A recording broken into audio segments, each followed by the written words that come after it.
আপনারা এই তাফসির মাহফিল আসতে পেরে খুশি না বেজার? বেজারকে জোরে বলেন। শয়তান। তাহলে যারা আসে নাই অথবা যারা এই মাহফিলে বিরোধিতা করেছে, আমরা সরাসরি তাদেরকে শয়তান বলতেই পারি। ইতিপূর্বেও যারা এই মাহফিলগুলোর বিরোধিতা করেছে, আমরা সরাসরি তাদেরকে শয়তান বলতেই পারি। আল্লাহ বলেছেন ইন্নাহু লাকুম আদুউম মুবিন, ওরা আমাদের প্রকাশ্য শত্রু। এর পূর্বেও প্রমাণিত হয়েছে, এখনো হচ্ছে। ঠিক না? আপনারা খুশি না বেজার? প্রশংসা করব কার? সকল প্রশংসার একমাত্র মালিককে। জবান খোরে আকাশ বাতাস প্রকম্পিত করে হৃদয়ের মণিকোঠায় জমানো সমস্ত ভালোবাসা উজাড় করে দিয়ে সেই মহান মনিবের প্রতি অসংখ্য অগণিত অজস্র কালিমাত শকর ও নতশিরে সুজুদ পেশ করছি। সকলে বলি আলহামদুলিল্লাহ। আল্লাহ তাআলা রব্বুল আলামিন কুরআনুল কারীমের শুরুতেই তিনি কত সুন্দরভাবে ঘোষণা করে দেন, আলহামদুলিল্লাহি রাব্বিল আলামিন। আল্লাহ ডাকতে বলে, বান্দা প্রশংসা যদি করতে হয় কেবলমাত্র শুধুমাত্র আমি আল্লাহর প্রশংসা করবা, কেননা জবানটা দিয়েছেন কে? অতএব আল্লাহর দেওয়া জবান আল্লাহর জন্যই ব্যবহার করতে হবে। দুনিয়ার কোন রাম বাম নাস্তিক মুরতাদের জন্য এই জবান ব্যবহার করা যাবে? আল্লাহ বলেন আর-রাহমানু আল্লামাল কুরআন খালাকাল ইনসানা আল্লামাহুল বায়ান। আল্লাহ ডাকতে বলেন আমি হইলাম রহমান, বানাইলাম ইনসান, শিখাইলাম কুরআন, শিক্ষা দিলাম বায়ান, শিক্ষা দিলাম জবান। যেই ব্যক্তি আল্লাহর দেওয়া জবান দিয়া আমার আল্লাহর কোরআন পড়বে, আমার আল্লাহর কোরআন শুনবে, আমার আল্লাহর কোরআন মানবে, আমার আল্লাহর বিধান মানবে, আমার আল্লাহর প্রশংসা করবে, আল্লাহ ডাক দেয়া বলেন ওই ব্যক্তি হলো ইনসান। আর যে ব্যক্তি আল্লাহর দেওয়া জবান দ্বারা আল্লাহর কোরআন পড়লো না, আল্লাহর কোরআন শুনলো না, আমার আল্লাহর কোরআন মানলো না, আমার আল্লাহর বিধান মানলো না, আমার আল্লাহর প্রশংসা করলো না, আল্লাহ ডাক দেয়া বলে শোনো, ওইটা দেখতে মানুষের মতো হইলেও আসলে ওইটা মানুষ না, ওইটা হলো চতুষ্পদ জন্তু, জানোয়ার, হায়াওয়ান। ঠিক নয় কি? এজন্য মানুষের মতো দেখা গেলেই মানুষ, মানুষের মতো দেখা গেলেই মানুষ হয় না। এক্সাম্পল দেই, বুঝতে সহজ হবে। আপনাদের বাড়িতে গরু ছাগল আছে না? হাঁস মুরগি আছে না? কেউ কোনোদিন গরু ছাগলের বাচ্চার মাথার উপরে হাত রেখে বলে না গরু তুমি গরুর মতো হও? বলে নাকি? ছাগলের বাচ্চার মাথায় কেউ কোনোদিন হাত রেখে বলে না ছাগলের বাচ্চা তুমি ছাগলের মতো হও? দুনিয়ার কোনো মাখলুকের বাচ্চাকে এমন বলা হয় না। অথচ আপনারই কলিজার টুকরা সন্তান, কি সুন্দর ফুটফুটে তার চেহারা, আপনারই সামনে তার মাথায় হাত বুলিয়ে আমরা বলি বাবা তুমি মানুষের মতো মানুষ হও। আমার প্রশ্ন তো মানুষ, আপনারই সন্তান কত সুন্দরভাবে কথা বলে, আপনার সামনেই আমি বললাম বাবা তুমি মানুষের মতো মানুষ হও, আপনি একটা বারের জন্য প্রতিবাদ করলেন না কেন? আপনি ধমক দিয়ে তো বলতে পারেন আমার ছেলে মানুষ, আবার নতুন করে কি মানুষ হবে? কেউ কি বলে? বলে না, বরং খুশি হয়। আপনি কেন বলেন? এই জন্য বলি ওটা দেখতে মানুষ, ওর বডিটা মানুষ, বাইরে ফ্রেমটা মানুষ, কিন্তু ভিতরটা এখনো মানুষ হতে পারে নাই। ঠিক তেমনি আল্লাহ ডাকতে বলে শোনো শোনো, বাইরে ফ্রেম মানুষ, বডি মানুষ হলে ওটা মানুষ না। তাদের পরিচয় কি আমি বলি না? আমার আল্লাহ কুরআনুল কারীমের 9 নম্বর পারা 13 নম্বর পৃষ্ঠা প্রথম আয়াত শেষাংশে আল্লাহ বলেন উলাইকা কাল আনআম। আল্লাহ বলেন ওরা হলো চতুষ্পদ জন্তু, জানোয়ার। এতটুকু বললেই তো যথেষ্ট ছিল, তাই না? মানুষকে আমার আল্লাহ জন্তু জানোয়ার বললেন, এতটুকু বললেই যথেষ্ট ছিল। কিন্তু আমার আল্লাহ আর একটু বাড়িয়ে বললেন বালহুম আদল, তার চাইতেও নিকৃষ্ট। নাউজুবিল্লাহ বলবেন না? তার চাইতেও নিকৃষ্ট। এই আয়াতটা আমি যতবার পড়েছি ততবার হতবাক হয়েছি। আপনাদের দয়া আলহামদুলিল্লাহ 5টা সাবজেক্টে মাস্টার্স করার তৌফিক আল্লাহ আমাকে দিয়েছেন। তাফসির বিভাগে অনার্স মাস্টার্স করেছি। যতবার আয়াতটা পড়েছি ততবার হতবাক হয়েছি। আল্লাহ, আদমকে বানিয়ে শ্রেষ্ঠ বলে ঘোষণা করলা, আবার তার সন্তানদেরকে সবচাইতে নিকৃষ্ট বললা। বলেন তো দেখি মাখলুকাত কতগুলো জানেন না? আমরা আল্লাহ কতগুলো মাখলুকাত সৃষ্টি করেছেন? আরেকটু জোরে বলেন, আরেকটু জোরে বলেন। যেই কথাটা আমি 3বার বলাবো মনে করবেন ভেজাল আছে। এই যে 18,000 মাখলুকাতের কথা কে বলল? কোন কিতাবে লেখা আছে? আসমানের নিচে জমিনের উপরে এমন কোন কিতাব নাই, নির্ভরযোগ্য কিতাব, যেখানে আপনি 18,000 প্রমাণ করতে পারবেন। এটা হলো কিতাবুল আন্দাজ রওয়াহুল মুনগরা। এটা কি? কিতাবুল আন্দাজ রওয়াহুল মুনগরা। বর্তমান প্রাণী বিজ্ঞানীগুলো গবেষণা করে বের করেছে সমুদ্রের নিচেই আছে 17,000। সুবহানাল্লাহ বলবেন না? সমুদ্রের নিচে যদি 17,000 থাকে, সমুদ্রের উপরে 1,000। প্রথম, দ্বিতীয়, চতুর্থ, পঞ্চম, সপ্তম আসমানে নাই, জান্নাত জাহান্নামে নাই। কে বলেছে আপনাকে 18,000-এর কথা? এগুলো হলো আন্দাজে কথাবার্তা। তাফসীর ইবনে কাসিরের লেখক আল্লামা ইমামউদ্দিন ইবনে কাসির রাহিমাহুল্লাহ তার বিখ্যাত ইতিহাস গ্রন্থ আল বিদায়া ওয়ান নিহায়া গ্রন্থে তিনি উল্লেখ করেন, আমার আল্লাহ 18,000 নয়, 30,000 না, 50,000 নয়, আমার আল্লাহ 80,000-এর উপরে মাখলুকাত সৃষ্টি করেছেন। আল্লাহু আকবার। সমস্ত মাখলুকাতগুলো 24টা ঘন্টা আমার আল্লাহর তাসবিহ জপে। সুবহানাল্লাহ বলেন। সকালবেলা কুকুরের ডাক, আমরা মনে করি কুকুর বুঝি ডাকে। আল্লাহ বলে না না, ওই কুকুরটাও আমি আল্লাহর তাসবিহ জপে। সুবহানাল্লাহ বলেন। মোরগের ডাক, আমরা মনে করি পাখির কিচির মিচির ডাক। আল্লাহ বলে না না, ওই পাখিটাও আমি আল্লাহর তাসবিহ জপে। রাতের বেলায় ঝিঝি পোকার আওয়াজ শোনা যায়, জোনাকির আওয়াজ শোনা যায়। আল্লাহ ডাক দেয়া বলে এটা ঝিঝি পোকার ডাক, আমি আল্লাহর তাসবিহ। সুবহানাল্লাহ। বাতাস যখন জোরে বইতে থাকে, শোষ আওয়াজ হয়, আল্লাহ ডাক দেয়া বলে বান্দা, বাতাস আমি আল্লাহর তাসবিহ জপে। গাছের পাতার ঝিরঝির আওয়াজ হয়, ওই পাতাটাও আমি আল্লাহর তাসবিহ জপে। সমুদ্রের কিনারায় অথবা ঝর্ণার ধারে যাবেন, দেখবেন পানিগুলো কলো কলো শব্দে বয়ে চলে। আল্লাহ ডাক দাও বলে বান্দা, পানিটাও আমি আল্লাহর তাসবিহ জপে। আল্লাহ বলেন ইউসাব্বিহু লিল্লাহি মা ফিস সামাওয়াতি ওয়া মা ফিল আরদ। আল্লাহ বলেন আসমান এবং জমিনে যা কিছু দেখতে পাও সব কিছুই 24টা ঘন্টা আমি আল্লাহর তাসবিহ জপতেছে। সুবহানাল্লাহ। আমি একটা প্রমাণ করে দেব। এখন মনে বলেন 24টা ঘন্টা যদি কুকুর আল্লাহর তাসবিহ জপে, 24টা ঘন্টা শুকর যদি আল্লাহর তাসবিহ জপে, যেই মানুষটা আল্লাহর তাসবিহ জপে না, কি কুকুরের মতো নাকি তার চাইতেও খারাপ? কথা বলেন। আল্লাহ বলেন উলাইকা কাল আনআম, ওরা হলো চতুষ্পদ জন্তু জানোয়ার। এরপর আল্লাহ বলেন বালহুম আদল, তার চাইতেও খারাপ। কে বলেছেন? এবার বাস্তবতার নিরিখে আপনাদেরকে দলিল দেই, বুঝবেন না মানে বুঝাই ছাড়ব ইনশাআল্লাহ। আপনাদের নিকটবর্তী গরু ছাগল হাট কোনটা? ভুরুঙ্গামারি। মনে করেন এই সময় আমার ধারণা ভুরুঙ্গামারি গরু ছাগল হাটে গেলে একটা ছাগলের বাচ্চা মনে হয় 3,000 টাকার নিচে পাওয়া যাবে না, ঠিক নয় কি? একটা ছাগলের বাচ্চার দাম 3,000।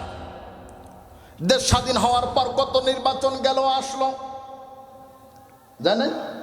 ইউপি নির্বাচন, উপজেলা নির্বাচন, জেলা নির্বাচন, সংসদ নির্বাচন, কত নির্বাচন আসলো আর গেল। আমরা নিজের চোখে দেখেছি 5 ওয়াক্ত নামাজ পড়ে, মাসে 3 দিন তাবলিগে যায়, চিল্লায় যায়, পীরের দরবারে যায়, 100 দানার তসবিহ তো হয় না, 1000 দানার তসবিহ নিয়ে ঘরে, পাগড়ি ছাড়া ঘরে না, তাহাজ্জুদ গুজারি মানুষ কপালে দাগ ফেলে দিয়েছে। এমন ব্যক্তিগুলো নির্বাচনের সময় আসলে 500,000 টাকার বিনিময়ে ভোট বিক্রি করে দেয়। শুধু নিজের টানা বউয়েরটাও বিক্রি করে। কথা বলে না? তাহলে যেই বেচারা তার ভোটটা 1000 টাকায় বিক্রি করলো, তার দাম কত? কথা বলে না। ভোট বিক্রি করা মানে নিজেকে বিক্রি করা, ঠিক না? ভোট বিক্রি করা মানে কি? নিজেকে বিক্রি করা। যেই লোকটা 1000 টাকার বিনিময়ে তার ভোটটা বিক্রি করলো, তার দাম কত? 1000। তার দাম কত? 1000। ছাগলের বাচ্চার দাম কত? কার দাম বেশি? কথা বলেন, কার দাম বেশি? আল্লাহ ডাক দাও, বল বান্দা, তোমার নামাজ, তোমার রোজা, তোমার হজ, তোমার যাকাত, তোমার তাসবিহ, তোমার তাবলীগ, তোমার তাহাজ্জুদ, তোমার পাগড়ি, তোমাকে ইমানদার বানানো তো দূরের কথা, মুসলমান বানানো তো দূরের কথা, মানুষ বানানো তো দূরের কথা, 3000 টাকা দামের ছাগলের বাচ্চাও বানাতে পারে নাই। অতএব তোমার মতো ছাগলের বাচ্চার চাইতে নিকৃষ্ট মানুষকে আমার আল্লাহ কোনোদিন জান্নাত দেবে না। এজন্য মানুষের মতো দেখা গেলে মানুষ হয় না। কারা মানুষ? আল্লাহ তাদের ব্যাপারে বলেন মানুষ কারা। এই সংজ্ঞা দুনিয়ার কোনো মুফতি, মুহাদ্দিস, মাওলানা, পীরের দরকার নাই। আল্লাহ নিজে বলতেছেন, আর-রাহমানু আল্লামাল কুরআন খালাকাল ইনসানা আল্লামাহুল বায়ান। আল্লাহ ডাকতে বলেন, আমি হইলাম রহমান, বানাইলাম ইনসান, শিখাইলাম কোরআন, শিক্ষা দিলাম বায়ান, শিক্ষা দিলাম জবান। যেই ব্যক্তি আল্লাহর দেওয়া জবান দিয়া আল্লাহর কোরআন পড়বে, আল্লাহর কোরআন শুনবে, আল্লাহর কোরআন মানবে, আল্লাহর বিধান মানবে, আমার আল্লাহর প্রশংসা করবে, ওই ব্যক্তি হলো ইনসান। সুবহানাল্লাহ বলবে না? অতএব জবান দিয়েছেন কে? আসেন না সেই জবান 15 বছর আমরা মুখ ফুটে বলতে পারি না, আজকে আরেকবার বলেন না আলহামদুলিল্লাহ।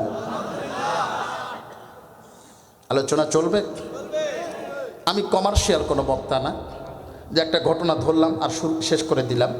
যতক্ষণ কথা বলবো ইনশাল্লাহ কোরআন এবং সুন্নাহ থেকে বলার চেষ্টা করব। এদেশে নামাজের বহু বয়ান হয়েছে, রোজার বহু বয়ান হয়েছে, হজ, যাকাত, তাসবিহ, জিকির, আজগার, জান্নাত, জাহান্নাম, কবর, মৃত্যু, কোনো বয়ান বাকি নাই।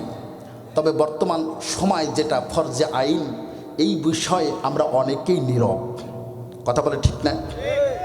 রাসূলুল্লাহ সাল্লাল্লাহু আলাইহি ওয়াসাল্লাম যে আলোচনা 1500 বছর আগে করেছেন, আমরা এখনও অনেকেই সেই আলোচনাটা করি না এবং শুনতেও চাই না। এমন একটি সময় আমরা উপস্থিত হয়েছি যখন আমরা চতুর্মুখী শত্রু দ্বারা বেষ্টিত, ঠিক নয় কি? ইন্ডিয়া যারা 15টা বছর আমাদের বন্ধু ছিল, এখন তারা শত্রুতে পরিণত হয়েছে। কারণগুলো আমি বলতেছি, পরে আসতেছি ইনশাল্লাহ। শুধু দেশি বিদেশি শত্রু না, দেশি শত্রু দিয়েও আমরা এখন আক্রান্ত হচ্ছি, ঠিক না? চতুর্মুখী শত্রু। আমাদের ঈমান এবং অস্তিত্ব টিকিয়ে রাখার লড়াই যে কোনো সময় আরম্ভ হতে পারে। এদেশের নয়, শুধু আজ অবধি ইসলামের ক্ষতি কাফের মুশরিকরাও ততটুকু করতে পারে নাই যতটুকু নামধারী মুসলমান মুনাফিক করেছে। ঠিক তেমনই এই দেশটার ক্ষতি ভিনদেশির দাদা বাবুরাও ততটুকু করতে পারে নাই যতটুকু করেছে দেশি সরেছে। এখন তারা স্বাধীনতাকে ভুলে গিয়ে ভারতের পা চাটছে। কথা বলেন ঠিক নয় কি?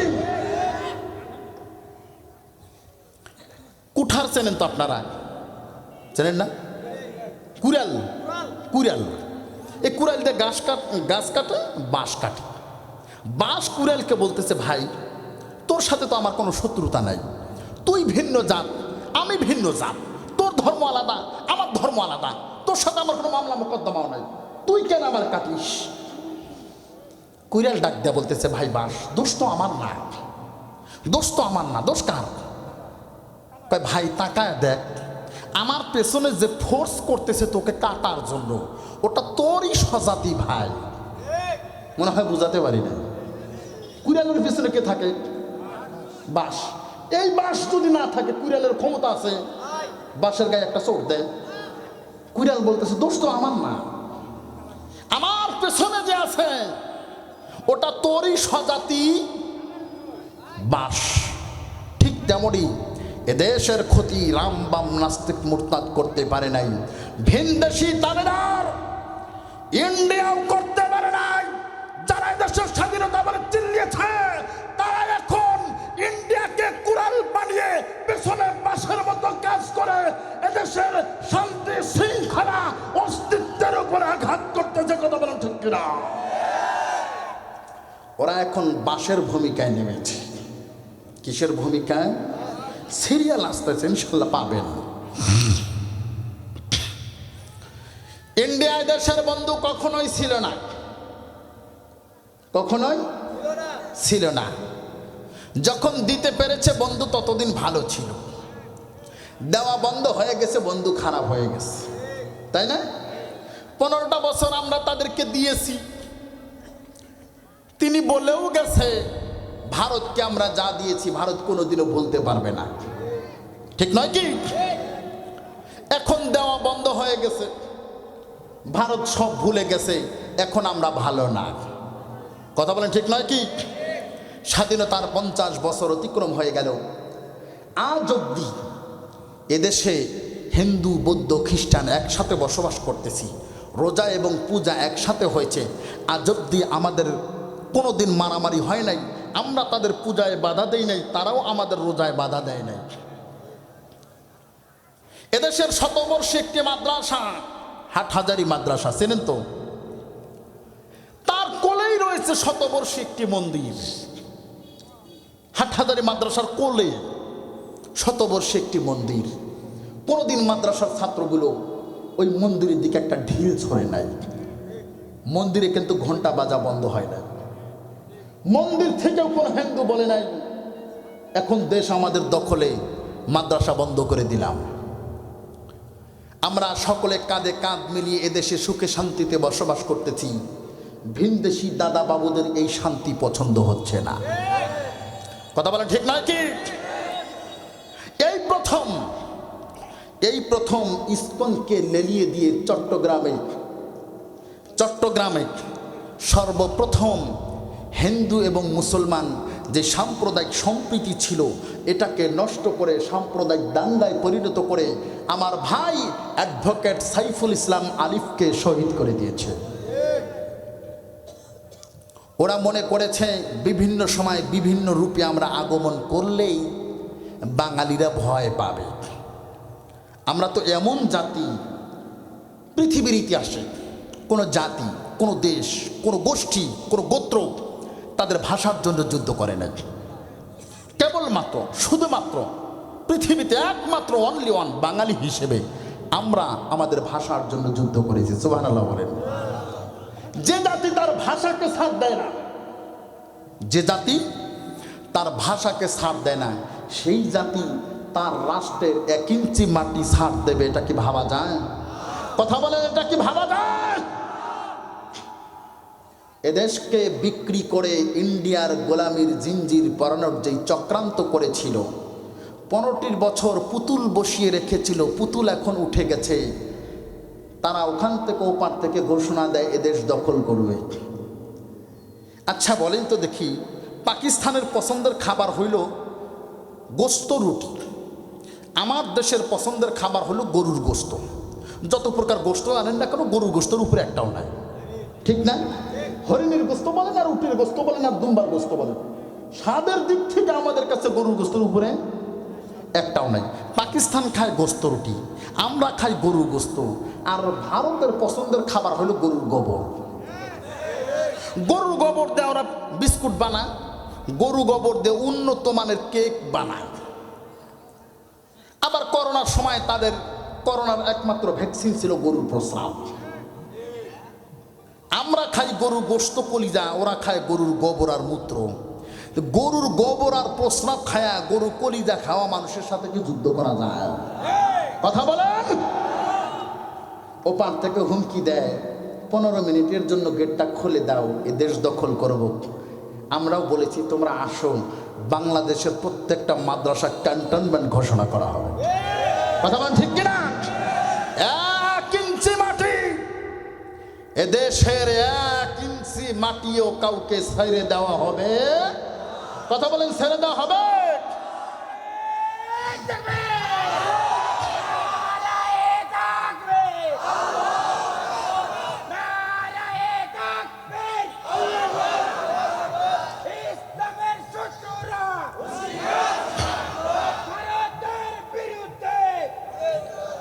সম্মানিত উপস্থিতি, ওরা মনে করেছে আল্লাহু আকবার। আল্লাহু আকবার। তাকবীর দিতে আপনাদের ভয় করে? মুসলমানেরা যখন তাকবীর দিত কাফেরদের কাপড় নষ্ট হয়ে যেত। আল্লাহু আকবার বলেন। আমাদের তাকবীরে জোর আছে না নাই? কণ্ঠে জোর থাকবে তো ইনশাআল্লাহ। ওরা মনে করেছে ছোট্ট একটা দেশ, মাত্র 16 কোটি মানুষ, আমাদের বিশাল ভূখণ্ড, বিশাল সৈন্যবাহিনী, 120 কোটি আমরা বিধর্মী, সহজেই মনে হয় দখল করে নেবে। কিন্তু পাগলগুলো বোঝে না 120 কোটি ভেড়ার পালের জন্য 16 কোটি রয়্যাল বেঙ্গল টাইগারই যথেষ্ট। আল্লাহ বলতেছে, বান্দা ভয় পেও না, আমি তোমাদের ইতিহাস স্মরণ করিয়ে দিচ্ছি। মুসলমানরা কোনোদিন সংখ্যা দিয়ে বিজয় লাভ করে না, মুসলমানরা বিজয় লাভ করেছে তাদের ঈমান দিয়ে। কথা বলেন ঠিক নয় কি? আমার আল্লাহ সেই কথাগুলোই বলতেছেন। আল্লাহ বলেন, ওয়ালাকাদ নাসারাকুমুল্লাহু বিবাদরিন ওয়া আনতুম আযিল্লাহ। আল্লাহ ডাক দিয়ে বলে, স্মরণ করো বদরের প্রান্তরের কথা, যখন তোমরা ছিলে একেবারেই স্বল্প সংখ্যক, তোমরা সংখ্যায় ছিলে একেবারেই কম। আল্লাহ ডাক দিয়ে বলেন, আমি তখনও তোমাদের সাহায্য করেছি। আল্লাহু আকবার বলেন। মুসলমানদের সংখ্যা ছিল একেবারেই কম, মাত্র 313 জন। এই 313 জনের জন্য ছিল মাত্র 6টা বর্ম, 8টা তরবারি। কয়টা? মানুষ কতগুলো? 313 জন। বর্ম কয়টা? 6টা। তরবারি মাত্র 8টা। তার মানে বলাই যায় একেবারেই নিরস্ত্র, ঠিক না? অপর সিজদা থেকে মাথা তুলে হাত উঠালেন, হাত উঠাতে উঠাতে মাথার উপর পর্যন্ত উঠালেন। আমার রাসূলের গায়ের চাদরটা বারবার পড়ে যাচ্ছিল। আমি আবু বকর একবার নয়, দুইবার নয়, তিনবার চাদরটা উঠিয়ে দিয়েছি। আল্লাহু আকবার। আবু বকর বলেন, আমি রাসূলের হাত ধরেছি। ইয়া রাসূলুল্লাহ, ইয়া হাবিবাল্লাহ, আপনি আর কাঁদবেন না। আমার বিশ্বাস বিজয় আল্লাহ আমাদেরকে দিবেন। সুবহানাল্লাহ। আমার আল্লাহ বলেন, ওয়ালা তাহিনু ওয়ালা তাহজানু ওয়া আনতুমুল আ'লাউনা ইন কুনতুম মুমিনিন। আল্লাহু আকবার। আল্লাহ বলতেছেন, তোমরা দুর্বল হয়ো না। আপনারা কি দুর্বল? আল্লাহ বলতেছেন, তোমরা দুর্বল হয়ো না, ভয় পেও না, চিন্তা করো না, বিজয় তোমাদেরই হবে। আল্লাহু আকবার। অতএব ভারত যদি আমাদের বিরুদ্ধে যুদ্ধ ঘোষণা করে, আপনারা কি ওই যুদ্ধে ইসলামের পক্ষে থাকতে রাজি আছেন? আজ থেকে 1500 বছর আগে আমার রাসূল সাল্লাল্লাহু আলাইহি ওয়াসাল্লামের সাথ করেন। হযরত আবু হুরায়রা রাদিয়াল্লাহু তাআলা বলেন, ওয়া'আদানা রাসূলুল্লাহি সাল্লাল্লাহু আলাইহি ওয়াসাল্লাম গাজওয়াতুল হিন্দ। আল্লাহ রাসূল সাল্লাল্লাহু আলাইহি ওয়াসাল্লাম আমাদের কাছ থেকে প্রতিশ্রুতি নিয়েছেন গাজওয়াতুল হিন্দের ব্যাপারে। আল্লাহু আকবার। তার মানে বোঝা যায় টুডে অর টুমরো, যে কোনো সময় ভারতের সাথে আমাদের যুদ্ধ লাগবে। বলেছেন মুহাম্মদ সাল্লাল্লাহু আলাইহি ওয়াসাল্লাম। আবু হুরায়রা রাদিয়াল্লাহু তাআলা বলেন, আমি আবু হুরায়রা যদি সেই যুদ্ধ পাই, উনফিকু ফিহা নাফসি ওয়া মালি, আমি আমার জান এবং মাল সব কিছুই দিয়ে দেব। আল্লাহু আকবার। কেন দেবেন? কেন দেবেন? হযরতে সাওবান রাদিয়াল্লাহু তাআলা বলেন, আমার রাসূল সাল্লাল্লাহু আলাইহি ওয়াসাল্লাম বলেন, ইসাবাতান মিন উম্মতি আখরাজাহুমুল্লাহু মিনান নার। আল্লাহ রাসূল বলেন, আমার উম্মতের মধ্যে 2টা দল এমন, তাদেরকে আল্লাহ এত বেশি পছন্দ করেন যে নিজের হাত দিয়া জাহান্নাম থেকে বাঁচায়া জান্নাত দিয়ে দেবেন। ইসাবাতু তাজুল হিন্দে 1 নাম্বার দল হলো তারা যারা গাজওয়াতুল হিন্দ তথা হিন্দুস্তানের যুদ্ধে হিন্দুদের বিপক্ষে মুসলমানদের পক্ষে থাকবে। কথা বলেন ঠিক কিনা? আচ্ছা বলেন তো দেখি, গত 15 বছর যারা স্বাধীনতা বলে চিল্লিয়েছে, যদি ইন্ডিয়ার সাথে সত্যি আমাদের যুদ্ধ হয়, ওরা কার পক্ষে থাকবে? বলতে পারেন না? ওরা কার পক্ষে থাকবে? আমার কথা হলো 1971 সালে যারা বাঙালিদের সাথে গাদ্দারি করে পাকিস্তানের পক্ষাবলম্বন করেছিল, তারা রাজাকার, তারা দেশের শত্রু, জাতির শত্রু, ঠিক নয় কি? 1971 সালে পাকিস্তানের পক্ষাবলম্বন করে তারা যদি রাজাকার হয়, 2024 এসে ইন্ডিয়ার পক্ষাবলম্বন করে এদেশের বিপক্ষে গেলে তারা কেন রাজাকার হবে না? ঠিক নয় কি? ওটা পাকিস্তানের পক্ষে গেছে, পাকিস্তানি রাজাকার, এরা ইন্ডিয়ার পক্ষে গেছে, ইন্ডিয়ার রাজাকার, ঠিক নয় কি? যদি 1971 সালের যুদ্ধ, সেই রাজাকারদের বিচার যদি 2000 সালে হতে পারে, 24-এর বিচারও 3000 সালে হবে। কথা বলেন ঠিক নয় কি? একজনকেও ছাড় দেওয়া হবে না। শুধু তাই নয়, আল্লাহ তাআলা রব্বুল আলামিন তাদের পরিচয় তুলে ধরতেছেন। আল্লাহ বলেন, আমি বলি না, আল্লাহ বলেন, আল্লাযীনা আমানু ইউকাতিলুনা ফি সাবিলিল্লাহ। আল্লাহ বলে যারা ঈমানদার তারা আমি আল্লাহর রাস্তায় জিহাদ করে, আমি আল্লাহর রাস্তায় যুদ্ধ করে, আমার জমিনে আমার দিন কায়েমের আন্দোলন করে। ওয়াল্লাযীনা কাফারু, আর যারা কাফের, কারা? আর যারা কাফের, ইউকাতিলুনা ফি সাবিলিত তাগুত, তারা ইসকনের পক্ষে লড়ে।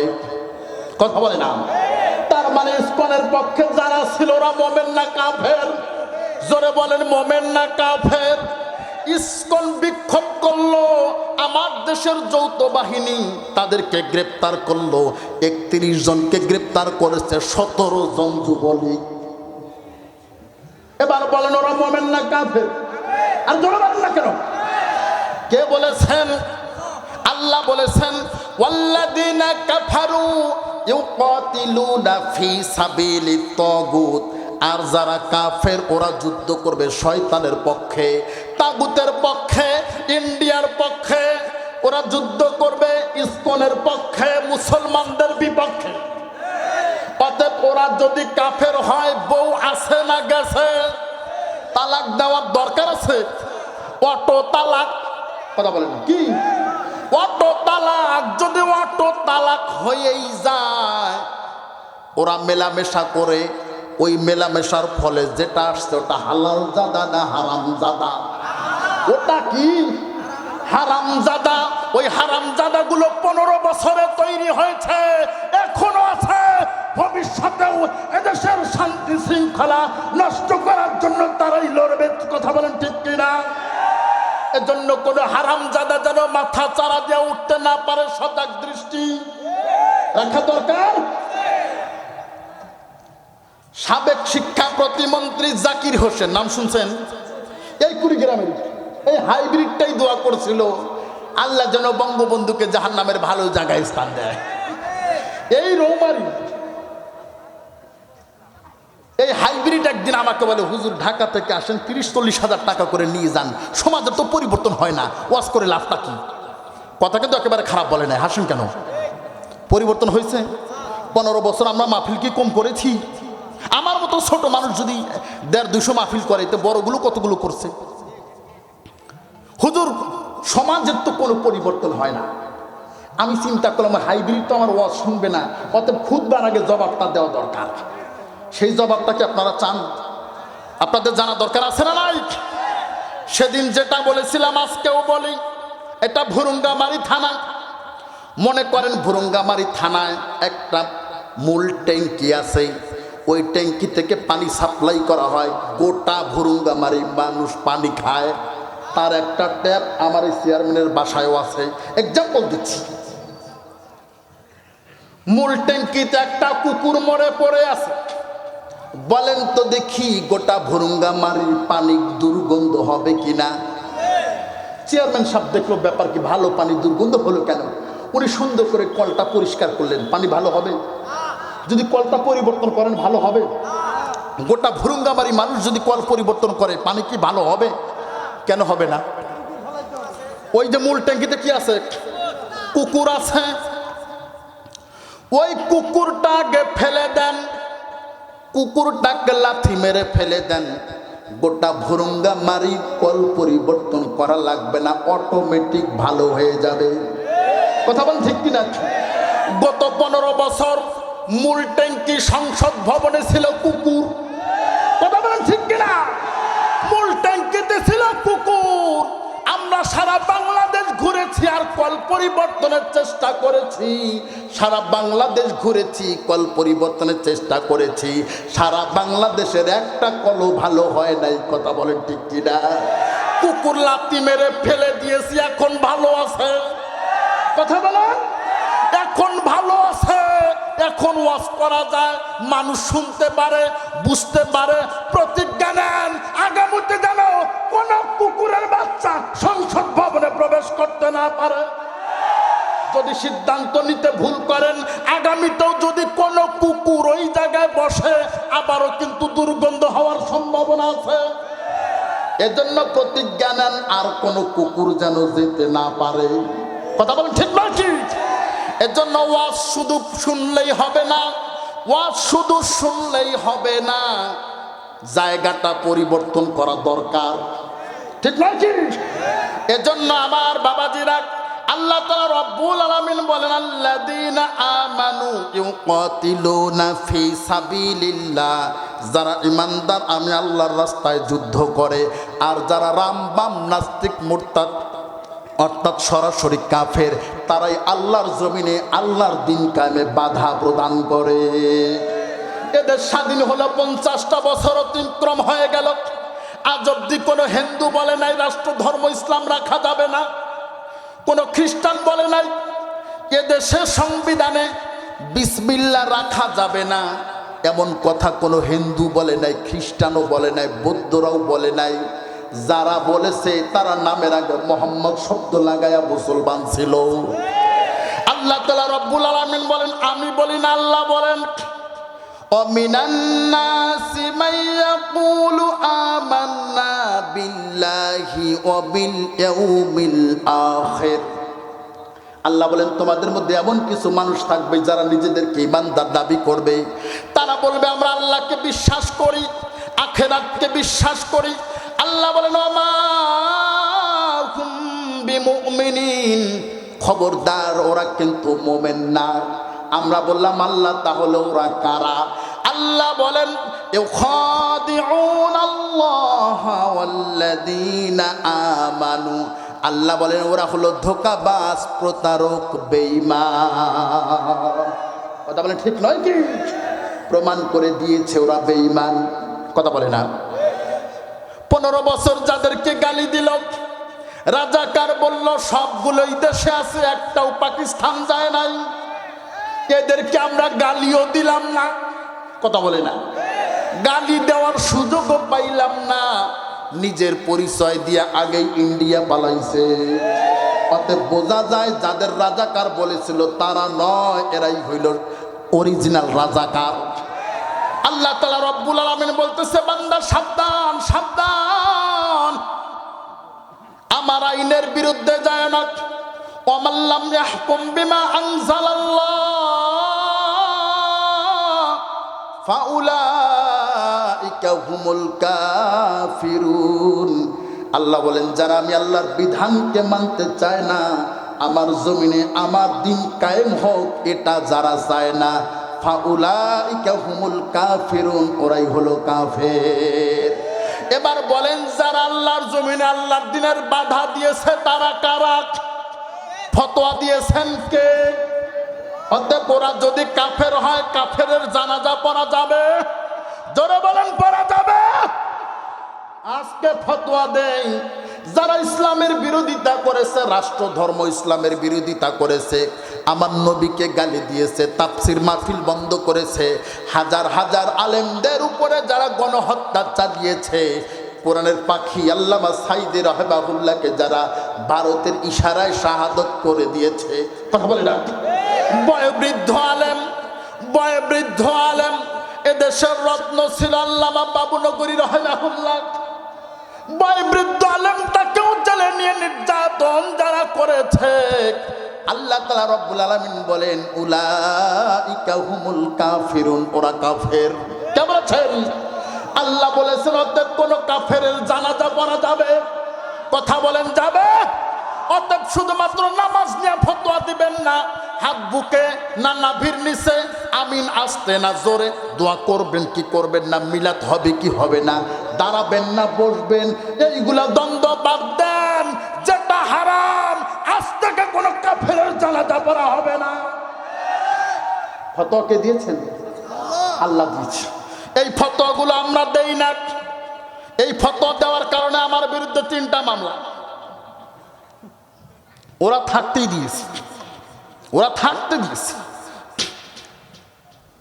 আব্দুল্লাহ ইবনে উবাই শুধুমাত্র মুনাফিক ছিল না, মুনাফিকদের সর্দার ছিল, ঠিক না? তার ছেলের নামও আব্দুল্লাহ, এ কিন্তু ছিল ইমানদার। বাবা ছিল মুনাফিকদের সর্দার, ছেলে ছিল খাঁটি ইমানদার।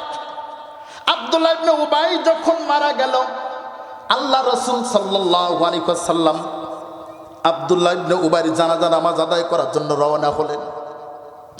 ফারুক আজম হযরত ওমর ফারুক রাদিয়াল্লাহু তাআলা জামা টেনে ধরলেন। আল্লাহু আকবার। ওমর ফারুক ডাকতে বলে, ইয়া রাসূলুল্লাহ, ইয়া হাবিবাল্লাহ, কোথায় যান? আল্লাহ রাসূল বলেন আব্দুল্লাহ ইবনে উবাইর জানাজা নামাজ আদায় করার জন্য। ওমর ফারুক, কেননা সে মুসলমান হয়ে ইসলামের যতটা ক্ষতি করেছে, কাফের মুশরিকরাও এতটা ক্ষতি করে নাই। রাসূলকে হত্যার চক্রান্ত করেছিল আব্দুল্লাহ ইবনে উবাই, কিন্তু আমার রাসূল তো নবী, মায়ার নবী। ওমরের কথা শুনলেন না, তিনি জোর করেই জানাজায় গেলেন। আমার আল্লাহ ওমরকে বড় পছন্দ করেন।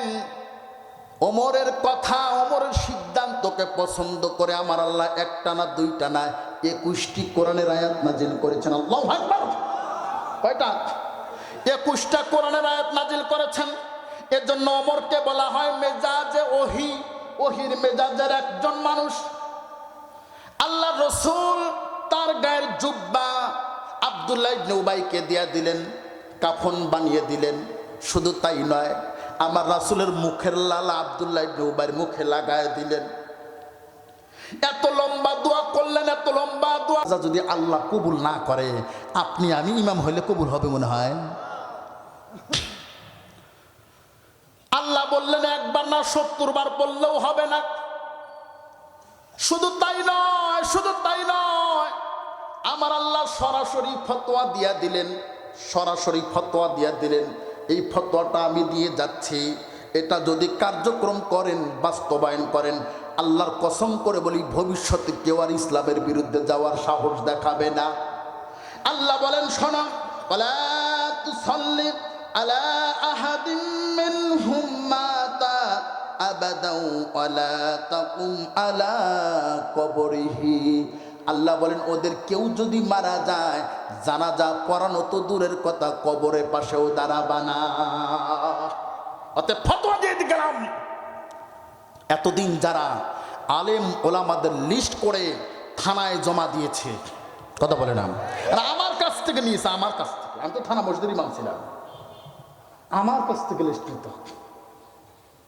চিন্তা করা যায়, বাধ্য ছিলাম, করেছে বাধ্য। আলেমদের লিস্ট করত। ইসলামী আন্দোলনের কর্মী যারা জীবনেও কোনো অপরাধ করে নাই, নিজের ঘরে থাকতে পারত না, কথা বলে না, তাদের লিস্ট করে করে থানায় জমা দিত, মিথ্যা মামলা দিত, কথা বলেন ঠিক কিনা? আমরা এখন তাদের লিস্ট করব, মামলা দেওয়ার জন্য নয়, জানাজা ছাড়া কুত্তার মতো দাফন করার জন্য।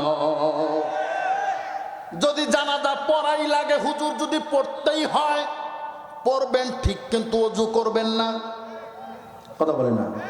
করে জানাজা আল্লাহ কবুল করবে না। ওযু করলেও কি, না করলেও কি, জানাজা পড়লেও কি, না পড়লেও কি। এজন্য খবরদার, খবরদার, ইসলামের বিপক্ষে যারা যাবে ওরা কোনোদিন আমাদের বন্ধু হতে পারে। আল্লাহ বলতেছেন তোমরা ভয় পেও না। আপনারা কি ভয় পান? বদর প্রান্তরে আমার রাসূল দোয়া করলেন, মনে আছে তো? আবু বকর বললেন, ইয়া রাসূলুল্লাহ, ইয়া হাবিবাল্লাহ, এত বিচলিত হবেন না, আমার বিশ্বাস আল্লাহ আপনার দোয়া কবুল করেছে, বিজয় আমাদেরই হবে। আল্লাহু আকবার। আমার রাসূল দোয়া শেষ করলেন, মৃদু বাতাস হলো, আকাশে বিদ্যুৎ ঘনঘটা শুরু হয়ে গেল, মুহূর্তের মধ্যে বৃষ্টি পড়তে লাগলো। সুবহানাল্লাহ বলেন। বৃষ্টি যখন আরম্ভ হয়ে গেছে, আমার রাসূল ছিলেন বালু মাটিতে, বালু শক্ত হয়ে গেছে। কাফেররা ছিল ভালো মাটিতে, শক্ত মাটিতে, পায়ের পদদলিতে কাফেরদের শক্ত মাটি কাদা মাটি হয়ে গেছে। আল্লাহু আকবার। তার মানে প্রথম বিজয়, ঠিক না? তার মানে কি? প্রথম বিজয়।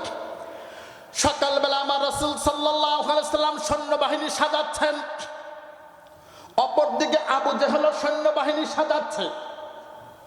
কাফের মুশরিকদের অস্ত্রের ঝনঝনানি ঢোল তবলা বাজাচ্ছে। অপরদিকে মুসলমানদের ৩১৩ জনের মাত্র ৮টা তরবারি, অস্ত্রের কোনো ঝনঝনানি নাই, তবে মাঝে মধ্যে তাকবীর শোনা যায়, লিল্লাহি তাকবীর। কাফেরদের মধ্যে সবচাইতে বড় ৩ জন যোদ্ধা ছিল, উতবা, সায়বা এবং উতবার ছেলে ওলীদ। উতবা সায়বা আপন ২ ভাই, উতবার ছেলে হলো ওলীদ। এই ৩ জনকে কেউ কখনো মল্লযুদ্ধে হারাতে পারে নাই। তখনকার সময় নিয়ম ছিল, মল্লযুদ্ধ প্রতিভা হতো, এই পক্ষের একজন, ওই পক্ষের একজন, এই পক্ষের ২ জন, ওই পক্ষের ২ জন। আবু জেহেল উতবা সায়বাকে উত্তেজিত করে তুলল। উতবা সায়বা হুঙ্কার মেরে সামনে আসলো, ডাকটা বলে, মুহাম্মদ, আজকে সুযোগ পেয়েছি, আমার দেশ থেকে চোরের মতো পালিয়ে এসেছো, কিছু করতে পারি নাই, দল সাজিয়ে আমাদের বিরুদ্ধে যুদ্ধ করবে, আজকে যুদ্ধের স্বাদ মিটায় দেব। বুকের দুধ যদি পান করে থাকো তাহলে আমাদের মুখোমুখি হও, একটা মুসলমানের বাচ্চাকেও জীবিত যেতে দেব না। নাউজুবিল্লাহ বলেন। প্রথমে ৩ জন আনসার গেল। উতবা ডাকতে বলে, তোমরা কারা? আনসার সাহাবায়ে ত্রয় বলল, আমরা মদিনার আনসার। উতবা সাহেবা বলল, তোমাদেরকে চিনি না, তোমাদের সাথে আমাদের শত্রুতা নাই, তোমাদের সাথে যুদ্ধও করতে চাই না, যারা আমার দেশ থেকে পালিয়ে এসেছে, গাদ্দারি করেছে, তাদের সাথে যুদ্ধ করতে চাই। মুহাম্মদ, তোমার দলে কেমন কেউ নাই যে আমাদের সাথে যুদ্ধ করতে পারবে, এমন পুরুষ কি তুমি বানাতে পারো নাই? নাউজুবিল্লাহ বলবেন না।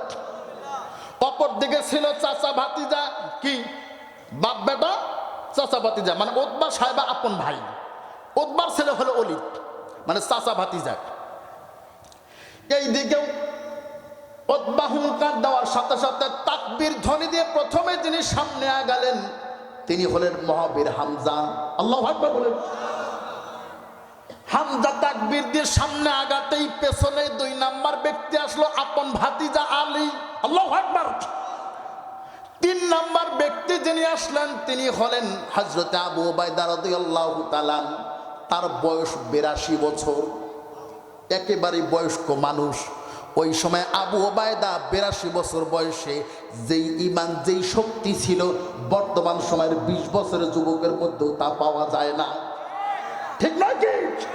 ৮০ বছরের বুড়াকে বললে এখনো বিয়ে করতে চায়, ২০ বছরের যুবকগুলো হারবাল ছাড়া তলেই না, ঠিক নয় কি? আমি মাঝে মধ্যে চিন্তা করি এদেরকে নিয়ে গাজওয়াতুল হিন্দে নামবো কেমনে? কথা বলে না। এজন্য যুবকরা যদি যুদ্ধে নামতে হয়, গাজওয়াতুল হিন্দে কে কে রাজি আছো? লিল্লাহি তাকবীর, লিল্লাহি তাকবীর। আল্লাহ কবুল করুন বলে আমিন। অপর পাশে ৩ জন, এই পাশে ৩ জন। হযরত হামজা রাদিয়াল্লাহু তাআলা ধরলেন উতবাকে, আলী ধরলেন সাহেবাকে, ৮০ বছর বয়স। আবু উবাইদা ধরলেন ওলীদকে। মুহূর্তের মধ্যে তুমুল যুদ্ধ শুরু হয়ে গেল। কিছুক্ষণের মধ্যেই হযরত হামজার কণ্ঠে তাকবীর ভেসে উঠল, আল্লাহু আকবার। আমার রাসূল বুঝলেন একটা জাহান্নামে চলে গেছে, হামজা এমন জোরে আঘাত করেছে, উতবার দেহ থেকে কাল্লাটা একেবারে পুরাটা নেমে কয়েক হাত দূরে চলে গেছে। আল্লাহু আকবার। কিছুক্ষণের মধ্যেই হযরত আলীর কণ্ঠে তাকবীর ভেসে উঠল। হযরত আলীর তরবারির আঘাত এত শক্তিশালী ছিল, এত শক্তিশালী ছিল, সাহেবার মাথায় আঘাত করেছে। সাহেবার লোহার ঢাল কেটে মাথা থেকে শুরু করে পা পর্যন্ত সম্পূর্ণটা কেটে দুই খণ্ডিত হয়ে হযরত আলীর তরবারি সম্পূর্ণটা মাটির ভিতরে গেড়ে গিয়েছে। আল্লাহু আকবার। এখন যদি ডাক দেওয়া হয় ইসলামের জন্য, এখন যদি ডাক দেওয়া হয় দেশের জন্য, গাজওয়াতুল হিন্দের জন্য ডাক দেওয়া হয়, হযরত হামজা হযরত আলীর মতো যুবক কি পাওয়া যাবে না? কে কে তৈরি আছে? লিল্লাহি তাকবীর। দুইজন বিজয় লাভ করল। অপরদিকে আবু উবাইদা রাদিয়াল্লাহু তাআলা ছিলেন দুর্বল মানুষ। ওলীদ সুকৌশলে আবু উবাইদা রাদিয়াল্লাহু তাআলা আনহুর ডান পায়ে আঘাত করলেন। আবু উবাইদা বসে পড়ল। এই সুযোগে ওলীদ এসে পিঠে জোরে একটা আঘাত করল। দূর থেকে হযরত আলী দেখা মাত্রই বাজ পাখির মতো ছুটে আসলেন, ওলীদকেও জাহান্নামের টিকিট ধরায় দিলেন। আল্লাহু আকবার। আবু উবাইদা রাদিয়াল্লাহু তাআলা আনহুকে নিয়ে যেতেই তিনি রাস্তায় শাহাদাতের পেয়ালা পান করে প্রথম জান্নাতি মেহমান হয়ে গেলেন। সুবহানাল্লাহ। সাহাবায়ে কেরামরা তো জান দেওয়ার জন্য পাগল, ওরা আমাদের মতো ছিল না। আমরা বাঁচার জন্য পাগল, বাঁচতে চাই, যা চাও তাই দেব, প্রয়োজন পরে পুরো দেশটাই দিব, তবুও বাঁচতে চাই। কথা বলে না? কিন্তু সাহাবায়ে কেরামরা বাঁচার জন্য পাগল ছিল না, ওরা জান দেওয়ার জন্য পাগল। আল্লাহু আকবার। চিন্তা করেন, এক পাশে অস্ত্র সাজে সজ্জিত, আর এক পাশে একেবারেই খালি হাত। এটা কি পাগলামি না? মনে করেন চেয়ারম্যানের সাথে আমার দ্বন্দ্ব, চেয়ারম্যান তরবারি নিয়ে আসছে, চেয়ারম্যান পিস্তল নিয়ে আসছে, আমি হুজুর খালি হাতে লাফাইতেছি, মানুষ আমাকে কি বলবে? পাগল বলবে না? এজন্য পারস্য কবি আল্লামা শেখ সাদি রাহিমাহুল্লাহ বলেন, বর্তমান জামানার মানুষগুলো যদি সাহাবায়ে কেরামদেরকে দেখতো, কেউ তাদেরকে সুস্থ বলতো না, সবাই তাদেরকে পাগল বলতো। তারা খেজুরের কাণ্ড আর খেজুরের কাণ্ড নাই, তীক্ষ্ণ ধারালো অস্ত্রের চাইতেও বেশি ধারালো হয়ে গেছে। চতুর্দিকে খেজুরের কাণ্ড ঘুরাতে লাগলো। খেজুরের কাণ্ড এত ধারালো, যার যেখানে লাগতে দেরি, দ্বিখণ্ডিত হতে দেরি হয় না। কেমন ঈমান ছিল তাদের, কেমন পাগল ছিল। যারা শহীদ হয়ে যেত তারা তো জান্নাতি, যারা গাজী হয়ে ফিরে আসতো আল্লাহ রসুলের কাছে এসে ডাক দিয়ে বলতেন, ইয়া রাসূলুল্লাহ, ইয়া হাবিবাল্লাহ, আমি আমার জানটা তো আল্লাহর কাছে বিক্রি করে দিয়েছি। আল্লাহু আকবার। আজকে জান্নাত বিক্রি হবে, আপনারা কি কিনতে চান? কে কে কিনতে চান? লিল্লাহি তাকবীর। যারা হাত উঠানে এরা জান্নাত কিনতে চায় না। এরা মনে করছে হুজুর কি ভণ্ড পীরের মতো এখন জান্নাত বিক্রি করবে কিনা। আমি না, আল্লাহ বিক্রি করবে, তার অফার আপনাদেরকে দিয়েছেন। সুবহানাল্লাহ বলে। আল্লাহ তাআলা রব্বুল আলামিন বলেন, ইন্নাল্লাহা আশতারা মিনাল মুমিনিনা আনফুসাহুম ওয়া আমওয়ালাহুম বিআন্না লাহুমুল জান্নাহ। নিশ্চয়ই আমি আল্লাহ মুমিন বান্দাদের কাছ থেকে কিনে নিয়েছি। আল্লাহ কিন্তু বলে নাই কিনে নেব, কিনে নিয়েছি, পাস্ট টেন্স, মাজির সিগা। আল্লাহ মুমিন বান্দাদের জান এবং মালগুলো কিনে নিতে চান। আপনারা কি বিক্রি করতে রাজি আছেন? আল্লাহর কাছে বিক্রি করবেন? আল্লাহকে বললাম, আল্লাহ যদি কিনেই নাও, বিনিময়ে কি দেবেন? আল্লাহ বলেন, বিআন্না লাহুমুল জান্নাহ। এমনি এমনি কিনে নেব না, আমি আমার জান্নাতের বিনিময়ে কিনে নেব। সুবহানাল্লাহ। সাহাবায়ে কেরামরা সেদিনই জানমাল বিক্রি করে দিয়েছেন। রাসূলের কাছে এসে ডাকতে বলে, ইয়া রাসূলুল্লাহ, ইয়া হাবিবাল্লাহ, আমার জানটা তো আল্লাহর কাছে বিক্রি করে দিয়েছি। বড় আশা ছিল আজকে শহীদ হয়ে যাব, বড় আশা ছিল আজকে শহীদ হয়ে যাব। বিক্রি করা মাল যত তাড়াতাড়ি মালিকের কাছে দেওয়া যায় ততই নিরাপদ, ততই ভালো, ঠিক না? ইয়া রাসূলুল্লাহ, আমার জানটা তো আল্লাহকে বিক্রি করে দিয়েছি, আল্লাহকে আমার জান পছন্দ করে নাই। আল্লাহু আকবার, আল্লাহু আকবার। কেমন পাগল ছিল তারা! এজন্যই তো আমার আল্লাহ বলেন, রাদিয়াল্লাহু আনহুম ওয়া রাদু আন উলাইকা হিজবুল্লাহ। আল্লাহ বলেন, আমি তাদের প্রতি সন্তুষ্ট, তারাও আমার প্রতি সন্তুষ্ট। ওরা আমি আল্লাহর দলের লোক। কার দলের লোক? আপনারা কার দলের লোক? আল্লাহু আকবার। এই যে রাদিয়াল্লাহু আনহুম ওয়া রাদু আন, এই শব্দটা আমার আল্লাহ অন্য কোন নবীর উম্মত তো দূরের কথা, অন্য কোন নবীর জন্য ব্যবহার করে নাই। আল্লাহু আকবার। কত দামি আমরা, কত দামি আমরা! আল্লাহ বলেন, শুধু আখেরি নবী না, নবীর উম্মতের জন্য ঘোষণা দিয়ে দিলাম। আল্লাহু আকবার। সাহাবায়ে কেরামরা এমনি এমনি দুনিয়ার জমিনে জান্নাতের সার্টিফিকেট পান নাই, তারা আল্লাহর জন্য জীবন দেওয়ার জন্য প্রস্তুত ছিল। সুবহানাল্লাহ। শুধু তাই না, আল্লাহ তাআলা রব্বুল আলামিন ঘোষণা করে দেন, খবরদার খবরদার, আমি আল্লাহ রাস্তায় জিহাদ করে যারা শহীদ হবে তোমরা তাদেরকে মৃত বলো না। ওয়ালা তাকুলু লিমান ইউকতালু ফি সাবিলিল্লাহি আমওয়াত। আল্লাহ বলল, খবরদার, যারা আমি আল্লাহর রাস্তায় জিহাদ করে শাহাদাত বরণ করবে তোমরা তাদের মৃত বললো না। আল্লাহ নিষেধ করেছেন নাকি অনুরোধ করেছেন? নিষেধ করেন না, আল্লাহকে অনুরোধ করেন। আমার আল্লাহ যেটা সরাসরি নিষেধ করে ওটা উম্মতের জন্য হারাম হয়ে যায়। কি হয়? এজন্য যারা শহীদ হয়েছে, খবরদার খবরদার, ভুলেও তোমরা তাদের মৃত বলো না। নিষেধ করেছেন কে? আমরা বললাম আল্লাহ, তাহলে আমরা তাদেরকে কি বলবো? আল্লাহ বলতেছেন, বাল আহইয়া, বরং আল্লাহ বলেন ওরা হলো জীবিত। সুবহানাল্লাহ। এজন্য আল্লাহর রাস্তায় শাহাদাতের তামান্না আছে না নাই? শেষ জামানার দুইটা দলের ব্যাপারে আল্লাহ রাসূল ১৫০০ বছর আগে বলেছেন, ইসাবাতান মিন উম্মতি আখরাজাহুমুল্লাহু মিনান নার।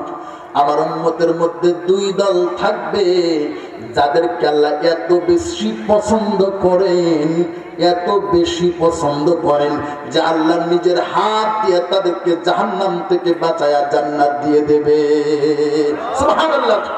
ইসাবাতু তাজুল হিন্দে, এক নম্বর দল হলো যারা হিন্দুস্তানে ইসলামের পক্ষে যুদ্ধ করবেন।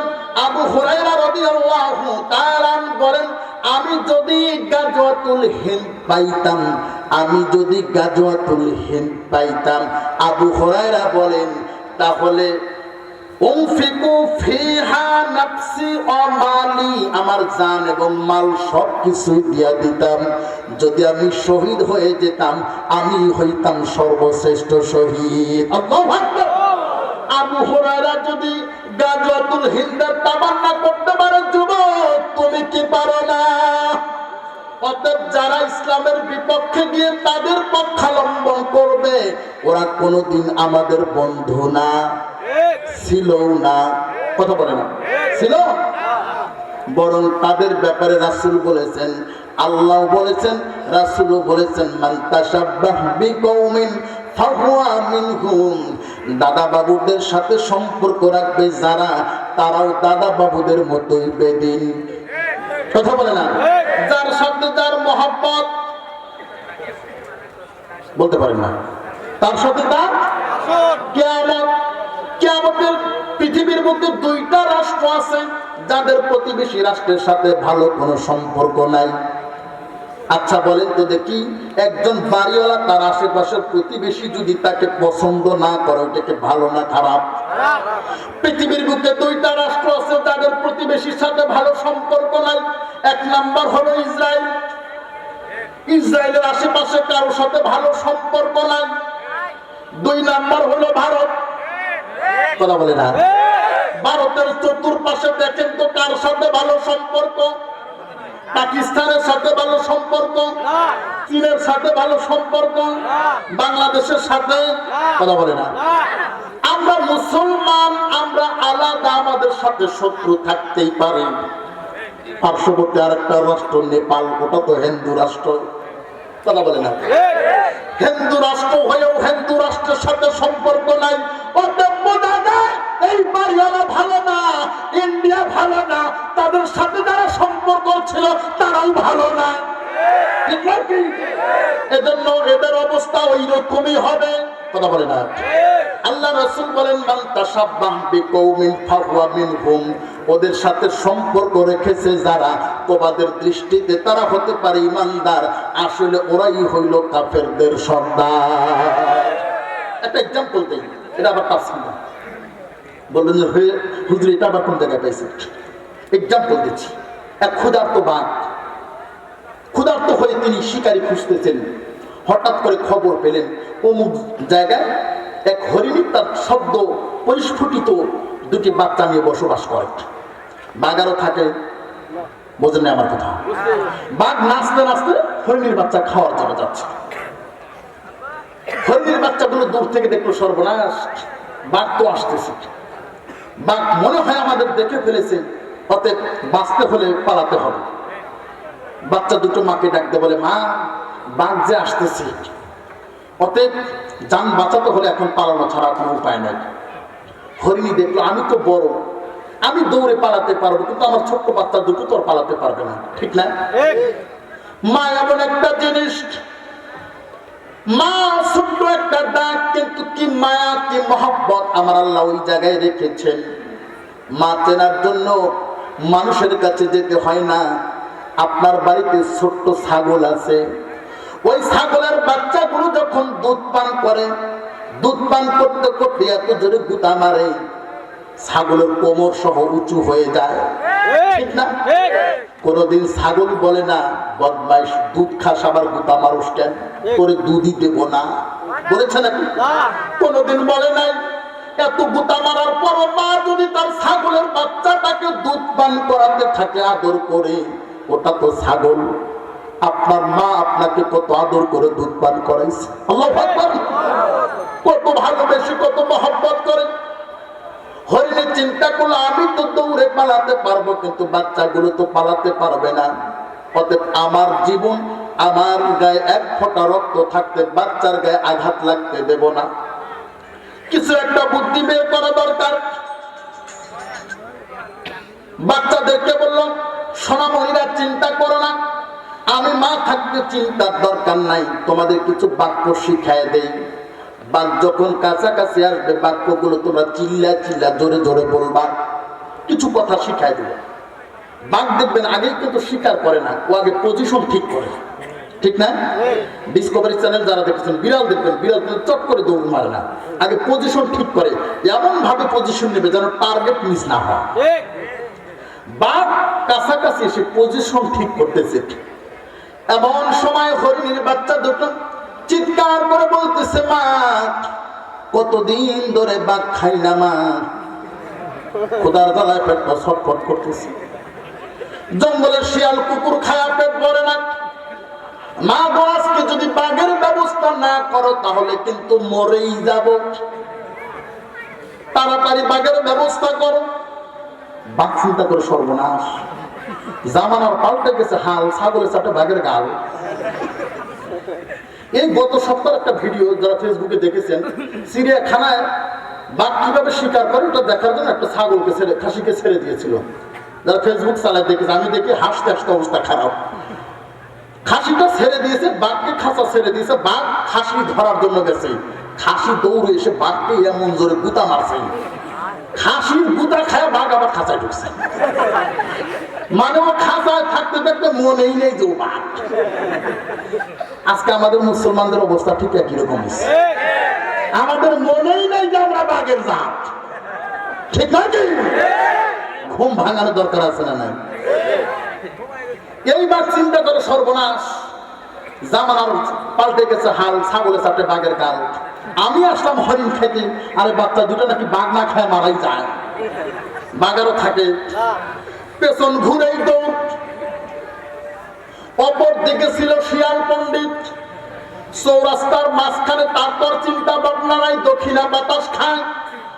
বাঘ যখন দৌড়ায়, শিয়াল দেখে বলে সর্বনাশ, এতদিন বাঘে সবারে দৌড়ানি দিত, এখন বাঘ নিজেই দৌড়ায়। এতদিন ইসলামী আন্দোলনের কর্মীদেরকে দৌড়ানি দিত, ঘরে থাকতে দেয় না, এখন নিজেই দৌড়ায়। কথা বলে না, মিল আছে না নাই? এখন নিজের ঘরে নিজেই থাকতে পারে না, ঠিক নাকি? শিয়াল চিন্তা করলো ব্যাপার কি, কি দুর্ঘটনা ঘটলো, মনে হয় 5 আগস্ট আসছে। দেখতে বলে মামা ব্যাপার কি, এমন করে দৌড়াও কেন? বাঘ বলে কথা বলিস না, বাঁচতে যদি চাস আমার পেছনে দৌড়া। শিয়াল বলে আন্দাজে দৌড়ানো লোক তো আমি না, তোমার বডি বড় হতে পারে, মাথা বড় হতে পারে, কিন্তু বুদ্ধি আমার বেশি। অতএব ঘটনা কি খুলে বলো, পরের জঙ্গলে বলবো, আগে পিছনে আয়, যান বাঁচানো ফরজ। শিয়াল বলেন মামা কিছুটা তো বলেন, একটু ধারণা নেই। সমস্ত ঘটনা যখন খুলে বলল, শিয়াল মুস্কি মুস্কি হাসে আর ডাক দিয়ে বলে, কত বড় ধোকা দিয়েছে মামা, তুমি বুঝতেও পারো নাই। মামা গো, যদি তুমি ওয়াদা দাও এই জঙ্গলের ক্ষমতা আমাকে দিবা, তুমি যা চাইবা তাই দেব, ওই হরিণীর বাচ্চা দুইটাও দেব। কথা বলে না, যদি তোমরা ওয়াদা দাও আমাকে ক্ষমতায় রাখবা, ভারতের দাদা বাবুরা যা চাবে তাই দেব। কথা বলে না, ইলিশ আমরা খাইতে পারি না, ওরা খায়। বাংলাদেশে ইলিশ কিনে 2,500 টাকা কেজি, কলকাতায় যায় দেখি 500 টাকা। যা চাও তাই দেওয়া হবে, কিন্তু জঙ্গলের ক্ষমতা আমি চাই। কথা বলে না, এরকম ছিল কিনা? পুতুল চলে গেছে, এখন ওদের মাথা নষ্ট হয়ে গেছে, ঠিক না? শিয়াল বলল মামা এই জঙ্গলের ক্ষমতা যদি আমাকে দাও, ওই হরিণী ধরে দেব, বাচ্চা দুইটাও দেব, যা চাবা তাই দেব, প্রয়োজনে গ্যাস পাইপও দিয়া দেব। আমার দেশের মানুষ না পায় নাই, তোমারে দেবো, কিন্তু ক্ষমতা চাই। ঠিক ভাই, ঠিক? বাঘ চিন্তা করলো ঠিক আছে রাজি আছি, কিন্তু তুই তো বাপ্পা, তোরে বিশ্বাস করা যায় না। যদি আবার উল্টানি মানুষ সত্যি যদি ধাওয়া করে, তোর তো বডি ছোট, তুই গর্তে লুকাবি, আমার অবস্থা হবে কি? কথা বলে না, বাঘ বলে আমার অবস্থা হবে কি? শিয়াল দেখতেছে তো মহা বিপদ। শিয়াল ডাক দেয়া বলে মামা চিন্তার দরকার নাই, প্রয়োজন পরে নতুন সম্পর্ক করব, বুড়া বয়সে স্বামী স্ত্রী হয়ে যাব, কিন্তু ক্ষমতা ছাড়বো না। মেলে তো?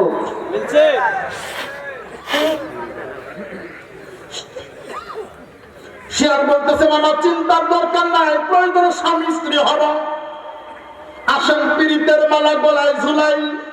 কথা বলে না, রশি একটাই না, বলতেছে মামা এক প্রান্তে তোমার গলা আর এক প্রান্তে আমার গলা। এখন আর ধোকা দেওয়ার কোনো সুযোগ নাই, কারণ আমরা এখন স্বামী স্ত্রী, বিপদ হইলে আমরা একসাথেই যাব। আর যদি আমি গর্তে লুকাই, টান দিয়ে বের করবা, এইবার বা সাহস পাইছি। আপনারা জানেন না, ইতিহাস জানেন না, 2001 সালে কুড়িগ্রাম জেলার রৌমারী থানার বড়াইবাড়ি এলাকা দখল করার জন্য হামলা করেছিল এই ইন্ডিয়া। আজ 2024, 23 বছরে এই ইতিহাস বাংলার মানুষকে জানতে দেওয়া হয় না। ওরা 2001 সালে বড়াইবাড়িতে হামলা করে যেইভাবে শোচনীয় ভাবে পরাজিত হয়েছিল, 350 বিএসএফ রাতের আধারে চোরের মতো পাঠিয়েছিল, একটাকেও আমরা জিন্দা ফেরত যেতে দেই না। ওরা সেদিনই বুঝতে পেরেছিল বাঙালিরা ছাড় দেবে না, অতএব সম্পর্ক ছাড়া এখন বাংলায় ঢোকা যাবে না। এজন্য স্বামী স্ত্রী সম্পর্ক বানিয়ে বাংলাতে ঢুকেই পিলখানা হত্যাকাণ্ড চালিয়েছে। ওটা হলো 2001 সালের প্রতিশোধ। এই ইতিহাস বাংলাদেশের মানুষকে জানতে দেওয়া হয় নাই। 2013-তে এসেও সেই প্রতিশোধ নিল, কথা বলে না। 24-এ এসে ছাত্রদের উপরে কোন হত্যা চালায় সেই একই প্রতিশোধ নিল, কথা বলে না। সম্পর্ক তৈরি করেছে, ওরা জানে সম্পর্ক ছাড়া বাংলাতে গেলে বাঙালিরা ছাড় দেবে না। ওরা ভাষাই ছাড়ে নাই, 1 ইঞ্চি মাটিও ছাড় দিতে রাজি না। ওই হরিণীর মতো শিয়ালের মতো বলল সম্পর্ক বানাইলাম স্বামী স্ত্রী, গলায় এবার রশি লাগাইল, এক প্রান্তে বাঘের গলা আর এক প্রান্তে শিয়ালের গলা। এবার পিরিতের রশি লাগায় একসাথে হেঁটে হেঁটে যায়। যখন ওই হরিণীর কাছাকাছি গেছে, বাঘ দেখায় দেবে ওই যে হরিণী দেখলো উভয়ের গলায় তো রশি আছে, লাফ দিয়ে সামনে এসে শিয়ালের গালে চপাটা থাপড় মেরে বলতেছে, বদমাইশ, তোরে বলছিলাম 2টা বাঘের গলায় দড়ি দিয়ে নিয়ে আসতে, আর তুই কেন একটা বাঘের গলায় দড়ি দিছিস? কথা হয় না। আমরা হলাম 3 জন, এক একজনের 1 বাঘ লাগে, আর তুই নিয়ে আসছিস 1 বাঘ। তোরে বলছি 2টা বাঘের গলায় দড়ি দিবি, তুই দিছিস 1টা বাঘের গলায় দড়ি। এবার বাঘ দেখে সর্বনাশ, ও তো আমাকে হরিণ খাওয়ানোর জন্য আনে নাই, পাঠা বলি দেওয়ার জন্য আনছে। বাঘেরও থাকে, কথা বলেন। বাঘ ঘুরে দৌড়, বাঘ ঘুরে। এবার বাঘ যখন দৌড়ায়, শিয়ালের অবস্থা কেমন? কথা বলেন। শিয়ালের অবস্থা এ গাছে আর, কথা বলেন, এ গাছে আর। 5 তারিখে ইন্ডিয়ার পুলিশ, ইন্ডিয়ার সেনা সদস্য, ইন্ডিয়ার গোয়েন্দারা যখন পালায়া যায়, ওদের অবস্থাও খারাপ না। পীড়িতের মালা যারা ঝুলিয়েছিল সবগুলোর অবস্থা শিয়ালের মতো। আমরা দেখেছি সীমান্ত দিয়া, ঠিক কিনা? আল্লামা সাইদি রাহিমাহুল্লাহ ফাঁসি দিয়েছিল, ফাঁসির রায় দিয়েছিল শামসুদ্দিন চৌধুরী কালামানি। কথা বলেন, শিয়ালের চাইতে খারাপ হয়ে গেছে, ঠিক নয় কি? এজন্য যার সাথে যার মহব্বত, তার সাথেই তার কিয়ামত। মান তাসাব্বা বিকওমিন ফাহুয়া মিনহুম। আল্লাহ রাসূল বলেন, তাদের সাথে সম্পর্ক রাখবা যারা, তোমরাও তাদের মতোই। অতএব বোঝা যায় ওরা নামে মাত্র বাঙালি ছিল, আসলেই ওদের শুক্রটা বীর্যটা হলো ইন্ডিয়ার, ঠিক নয় কি? এজন্য তারা যদি দেশের সাথে যদি যুদ্ধ লেগেই যায়, বলেন তো দেখি ওরা কি বাংলার পক্ষে থাকবে নাকি ইন্ডিয়ার পক্ষে? আপনারা কার পক্ষে? যদি গাজওয়াতুল হিন্দ হয়, কে রাজি আছেন? এই যুদ্ধে যারা অংশগ্রহণ করবেন তাদের জান্নাতের গ্যারান্টি দিয়েছেন মুহাম্মদ সাল্লাল্লাহু আলাইহি ওয়াসাল্লাম। মনে আছে কোন জায়গায় ছিলাম? সাহাবায়ে কেরামরা পাগল ছিল জান দেওয়ার জন্য। আবার যারা শহীদ হয়, তোমরা তাদেরকে মৃত বলো না, বাল আহইয়া, ওরা হলো জীবিত। আল্লাহু আকবার। কত দামি মানুষ, তার একটা দৃষ্টান্ত আপনাদেরকে দেই। আল্লাহর নবীর একজন জলিলুল কদর সাহাবী নাম হানজালা, নাম শুনেন না? মাত্র 22 বছর বয়স, নতুন বিয়ে করেছে, বাসর রাত। আমার রাসূল সাল্লাল্লাহু আলাইহি ওয়াসাল্লাম উহুদের ময়দানে আছেন, কাফের মুশরিকদের আঘাতে আমার রাসূল সাল্লাল্লাহু আলাইহি ওয়াসাল্লামের মাথার হেলমেট ভেঙে মাথায় পেরেক ঢুকে গিয়েছিল, সারা দেহটা রক্তে রঞ্জিত হয়ে গেছে। চতুর্দিকে ছড়িয়ে দেওয়া হলো, কুতিলা মুহাম্মদ, মুহাম্মদ নাই রে, মুহাম্মদকে কাফের মুশরিকরা হত্যা করেছে। মুহূর্তের মধ্যে বাতাসে খবরটা যেন সারা পৃথিবী ছড়িয়ে গেল। ওই রাতটা ছিল হানজালার বাসর রাত। স্ত্রীর সাথে সময় কাটিয়ে ফরজ গোসল করবেন, এমন সময় কানে ভেসে আসলো, কুতিলা মুহাম্মদ, মুহাম্মদ নাই রে, কাফেররা মুহাম্মদকে শহীদ করে দিয়েছে। হানজালা ফরজ গোসলের কথা ভুলে গেল। আল্লাহু আকবার। তরবারিটা কোষমুক্ত করলেন, এদিক ওদিক তাকালেন না, এক দৌড়ে তিনি চলে গেলেন উহুদের প্রান্তরে। বীর বিক্রমে তিনি যুদ্ধ করতে লাগলেন। যুদ্ধ করতে করতে এক পর্যায়ে কাফেরদের ভিড়ের ভিতরে ঢুকে গেল। কাফেরেরা চতুর্দিক থেকে হামজালাকে হামলা করতে লাগলো। একটা দুইটা না, একটা দুইটা না, হামজালার দেহে কাফের মুশরিকরা ৭২টা তরবারির আঘাত করেছে। আল্লাহু আকবার। কাফেরদেরকে যারা শহীদ হয় তাদের কিন্তু গোসল দেওয়া হয় না। কত দামি মানুষ, কত দামি মানুষ, তাদেরকে গোসল দেওয়া হয় না। বিনা গোসলে তাদেরকে রক্ত মাখা অবস্থায় তাদের দাফন করা হয়। আল্লাহু আকবার। হামজালা রাদিয়াল্লাহু তাআলা আনহুর স্ত্রী দৌড়ে দৌড়ে আসতেছে। ৭০ জন সাহাবায়ে কেরাম শহীদ হয়েছিলেন উহুদের প্রান্তরে। আমার রাসূল সাল্লাল্লাহু আলাইহি ওয়াসাল্লাম প্রত্যেক সাহাবীর দেহ মোবারক এক জায়গায় করতেছেন। একজন নববধূ দৌড়ে আসলো। আমার রাসূল সাল্লাল্লাহু আলাইহি ওয়াসাল্লামকে ডাক দিয়ে বললেন, ইয়া রাসূলুল্লাহ, ইয়া হাবিবাল্লাহ, আমি জানি গো শহীদদের গোসল দেওয়া হয় না, বিনা গোসলে রক্ত মাখা অবস্থায় দাফন করা হয়। কিন্তু ইয়া রাসূলুল্লাহ, ইয়া হাবিবাল্লাহ, আমার স্বামী হামজালা উহুদের ময়দানে শহীদ হয়েছে। আমার স্বামীকে বিনা গোসলে দাফন করা যাবে না। হামজালা যে যুদ্ধে এসেছে, শহীদ হয়েছে, আমার রাসূল জানেই না। আমার রাসূল জানেই না। হামজালার স্ত্রী ডাকতে বলে, ইয়া রাসূলুল্লাহ, ইয়া হাবিবাল্লাহ, গত রাত ছিল আমাদের বাসর রাত। আমার স্বামী আমার হক আদায় করেছে, ফরজ গোসল করতে পারে নাই। শহীদ বড় দামি মানুষ, আল্লাহর কাছে বড় দামি মানুষ শহীদ। শহীদদেরকে আমার আল্লাহ জীবিত বলেছেন।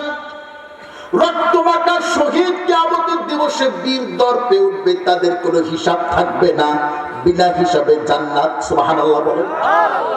কিন্তু ইয়া রাসূলুল্লাহ, আমার স্বামী নাপাক, নাপাক ব্যক্তিকে তো আর দাফন করা যায় না।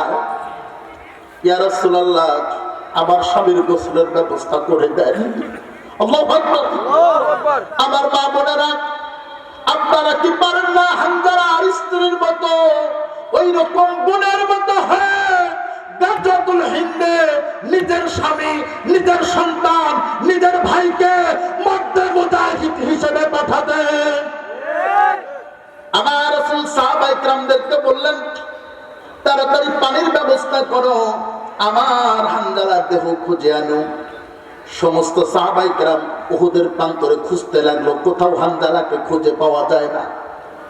সকলে হতবাক, হামজালা কোথায়? চতুর্দিকে চিরুনি তল্লাশি করা হলো। হযরত আলী ইবনে আবি তালিব রাদিয়াল্লাহু তাআলা দাঁড়িয়ে আছেন। হঠাৎ করে উপর থেকে কয়েক ফোঁটা পানি আলীর কাঁধে পড়লো। আলী চিন্তা করলো, ব্যাপার কি, এখন তো মেঘ বৃষ্টি নাই, পানি কোত্থেকে আসে? উপর দিকে তাকায় দেখে হামজালার দেহ জমিনে না, আমার আল্লাহ আসমানে উঠিয়েছে। হযরত আলী আল্লাহ রাসূলকে বললেন, আমার রাসূল আসমানের দিকে তাকায় ডাক দিয়ে বললেন, সাহাবীরা, দুনিয়ার পানির দরকার নাই, দুনিয়ার পানির দরকার নাই। আমার হামজালা আমার আল্লাহর কাছে এত প্রিয় বান্দা হয়ে গেছে, আমার হামজালার দাম এত বেশি বৃদ্ধি করে দিয়েছে। দুনিয়ার কারো গোসল, একজনের গোসল ফরজ গোসল অন্যজনে করায় না, করায় না। একজনের ফরজ গোসল অন্যজনে করায় না।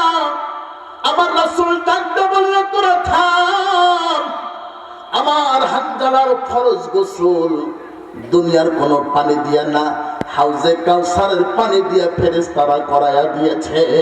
আল্লাহু আকবার। আমরা তো সেই জাতি, কথা বলে না, আমরা তো সেই জাতি, আমাদের নেতার ফরজ গোসল করায় ফেরেশতারা। আল্লাহু আকবার। অতএব হামজালার মতো যদি হয়, গাজওয়াতুল হিন্দে অংশগ্রহণ করে আল্লাহর জমিনে আল্লাহর দ্বীন কায়েমের আন্দোলনের কর্মী যদি হতে পারো, তোমাদের ফরজ গোসল ফেরেশতারা করাবে। ফরজ গোসল যদি কখনো গাজওয়াতুল হিন্দ শুরু হয়ে যায়, আমার বিশ্বাস এই মাদ্রাসা ক্যান্টনমেন্ট হয়ে যাবে।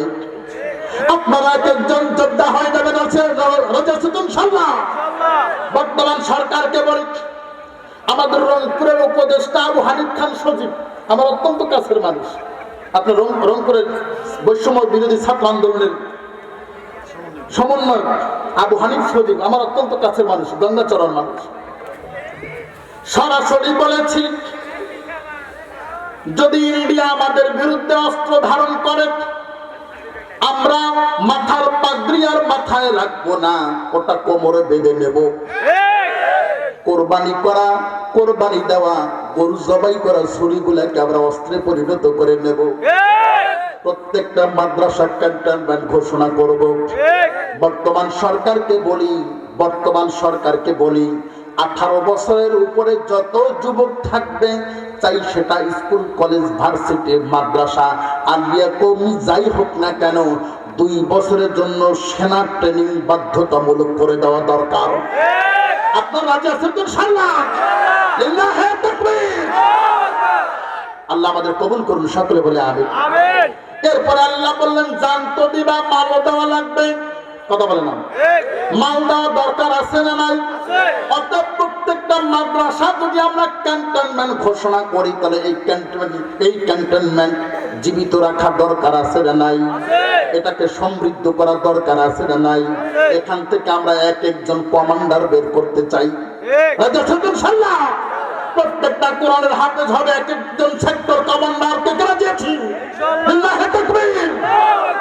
অতএব এই মাদ্রাসা আমাদের দরকার আছে। এই মাদ্রাসার জন্য সরকারি অনুদান আসে না, আপনারাই দেন। অতএব আমার বাবাদের শুধু জীবন দিলে হবে না, সাহাবায়ে কেরামরা শুধু জীবন দিতেন না, মালটাও দিতেন। আল্লাহু আকবার। মালটাও দিয়ে দিতেন, এত বেশি দিয়েছেন। সবচাইতে ধনী ছিলেন আবু বকর সিদ্দিক রাদিয়াল্লাহু তাআলা। ইসলামের জন্য সবকিছু বিলীন করে দেয় এমন অবস্থা। ঐতিহাসিক পিকে হিট্টি বলেন, যখন আবু বকর খলিফা থাকা অবস্থায় তার জুব্বায় 1টা না 2টা না 17টা তালি ছিল। কয়টা? 17টা তালি ছিল। সবকিছু ইসলামের জন্য বিলীন করে দিয়েছেন। আল্লাহু আকবার। আমাদের মা উম্মুল মুমিনিন আম্মাদান খাদিজাতুল কুবরা রাদিয়াল্লাহু তাআলা আনহা মক্কার সবচাইতে ধনী ব্যবসায়ী ছিলেন। ইসলামের জন্য সবকিছু বিলীন এমন ভাবে করে দিলেন, কাফনের কাপড়টাও নতুন হয় নাই, আমার রাসূলের জুব্বা দিয়ে করে দিয়েছেন। সুবহানাল্লাহ বলেন। তার দান করার কারণে আমার আল্লাহ এত বেশি খুশি হলেন, দুনিয়ার জমিনে একমাত্র রমণী যাকে আল্লাহ দুনিয়াতেই সালাম পাঠিয়েছেন। অতএব ওই রকম খাদিজার মতো মা এখন আমাদের আছে না নাই? হানজালার মতো ভাই এখানে আছে না নাই? আবু বকরের মতো তার উত্তরসূরিরা আছে না নাই? এজন্য আসুন কোরআনের জন্য আমরা এখন ব্যয় করবো। রাজি আছেন ইনশাআল্লাহ? আল্লাহ তাআলা রব্বুল আলামিন বলেন, মান দাল্লাযী ইকরিদুল্লাহা করদান হাসানা ফায়ুদাইফাহু লাহু ওয়া লাহু আজরুন কারীম। আল্লাহ বলেন, কে আছো? আমি আল্লাহকে কর্জে হাসানা দিবা। শুধু জান দিলেই চলবে না, মালও দিতে হবে। আমি আল্লাহকে যদি কর্জে হাসানা দাও, আল্লাহ তাআলা রব্বুল আলামিন বলেন, 1 গুণ না, 2 গুণ না, 10 গুণ না, 100 500 গুণ না, আজরুন কারীম, সম্মানজনক প্রতিদান, তার মানে বিনা হিসাবে জান্নাত দিয়ে দিবেন। সুবহানাল্লাহ। আমার রাসূল বলেন, আল কাইয়িসু মান দানা নাফসাহু ওয়া আমিলা লিমা বা'দাল মাউত। তোমাদের মধ্যে ওই ব্যক্তি সবচাইতে জ্ঞানী, সবচাইতে বুদ্ধিমান, সবচাইতে চতুর, যে ব্যক্তি মৃত্যুর পরবর্তী জিন্দেগি কবরের জন্য মাল সামানা তৈরি করে যায়। দুনিয়ার ঘরটা সাজালেন, সুকেস, আলমারি, খাট, পালঙ্ক, ল্যাপ, তোশক, বিদেশি কম্বল, গরমকালে ফ্যান, ফ্যানেও চলে না, এসি। কথা বলে না, এটা তো ক্ষণস্থায়ী। যেই কবরে কিয়ামত পর্যন্ত থাকবেন, ওই কবরটা সাজানো দরকার আছে না নাই? কি নিয়ে কবরে যাবেন? আমার দেখা বাস্তব ঘটনা। আমার ভাইও দারুন নাজাতের ছাত্র, আমি দারুন নাজাতের পাশের মসজিদেই ছিলাম, আমিও দারুন নাজাতের ছাত্র। আমার মুসল্লি ইন্তেকাল করলাম, শুকুর সে কবরস্থানে দাফন করার জন্য নিয়ে গেলাম। যারা গোর খোদক ছিল আমাকে চেনে, ডাক দেয়া বলে, হুজুর একটু এদিকে আসেন। আমি কাছাকাছি গেলাম, বলে, হুজুর তাকায় দেখেন, এই যে কবরটা খুললাম, কার জানি কবর, কাকে যেন দাফন করা হয়েছে। লক্ষ্য করে তাকায় দেখেন বাঁশগুলো এখনো তাজা, একটা বাঁশও মরে নাই। কিন্তু বাঁশের সাথে যে লাশটা আমরা দাফন করেছি, লাশের অস্তিত্ব নাই। তার মানে বোঝা যায় তোমার লাশের চাইতে বাঁশের লাস্টিং বেশি। কথা বলে নাকি? তোমার লাশের চাইতে বাঁশের লাস্টিং বেশি। অতএব এত টাকা পয়সা জমায়া কি করবা যদি কবরটা সাজাইতেই না পারো? কথা বলে নাকি? যদি কবরটা সাজাইতেই না পারো, গনি মুন্সির লাশ যদি না পচে, বান্দা আমল করে তোমার লাশও পচবে না। ঠিক না? এটা তো গনি মুন্সির কথা বলে আমার নানির লাশ 4 বার দাফন করছি, কাফনের কাপড়ও চেঞ্জ করি নাই। আল্লাহু আকবার বলতে না। ওটা যদি ওই মহিলার হয়, ওটা যদি গনি মুন্সির হয়, আপনার কেন হবে না? কথা বলে না। আল্লাহ রাসূল বলেন, আল কাইয়িসু মান দানা নাফসাহু ওয়া আমিলা লিমা বা'দাল মাউত। দুনিয়ার ঘর বাড়ি সাজালে হবে না, কবরটাও সাজানো দরকার। অন্ধকার ঘর অন্ধকার থাকবে কেন? ওখানে বাতি লাগায়া দেন। কথা বলে না।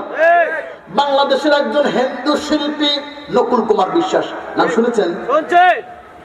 এই বেচারাও কবরে যতটা চিন্তা করেছে, আমার মনে হয় আমরা মুসলমান হয়েও ততটা করি নাই। কত সুন্দর গান বলেছে, বলবো নাকি একটু? কবরে কি করে রবে একা একা, অন্ধকারে বাতি নাই, বন্ধ ঘরে সাথী নাই, তোমার প্রিয় দেবে না তোমার দেখা, কবরে কি করে রবে একা একা। বিছানা নাই, বালিশ নাই, কেমন করে ঘুমাবে ভাই, নাই এয়ার কন্ডিশনের ঠাই, নাই হিটার পাখা। বিছানা নাই, বালিশ নাই, কেমন করে ঘুমাবে ভাই, নাই এয়ার কন্ডিশনের ঠাই, নাই হিটার পাখা। নির্জন নিরালামে ঝুমে, শীত গরমে একই রুমে, থাকতে হবে টানা ঘুমে, বিধাতার লেখা। কবরে কি করে রবে একা একা, ভাব কবরে কি করে রবে একা একা। কথা বলে ঠিক কিনা? টাকা বাড়ি দামি গাড়ি, টাকা করে কারি কারি, ছেড়ে দিতে হবে পারি, থাক যাবে না থাকা। টাকা বাড়ি দামি গাড়ি, টাকা করে কারি কারি, ছেড়ে দিতে হবে পারি, যাবে না থাকা।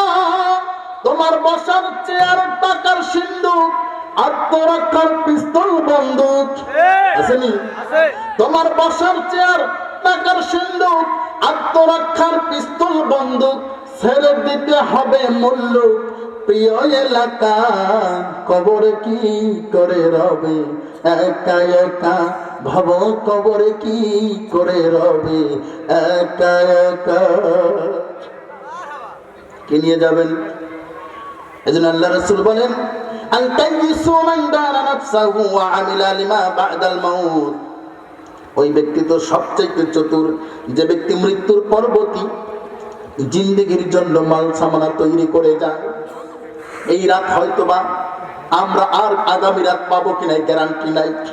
এ রাত বিদায় হয়ে যাওয়া, তার মানে আমাদের জীবনের একটা রাত বিদায় হয়ে যাওয়া, ঠিক নয় কি? আগামীতে সাক্ষাৎ হবে, তার কোনো গ্যারান্টি নাই। আমাদের অনেক হুজুররা বলে মৃত্যু পেছনে পেছনে ঘোরে, এটা ভুল। মৃত্যু পেছনে না, মৃত্যু সামনে, আপনি মৃত্যুর পেছনে ঘোরেন।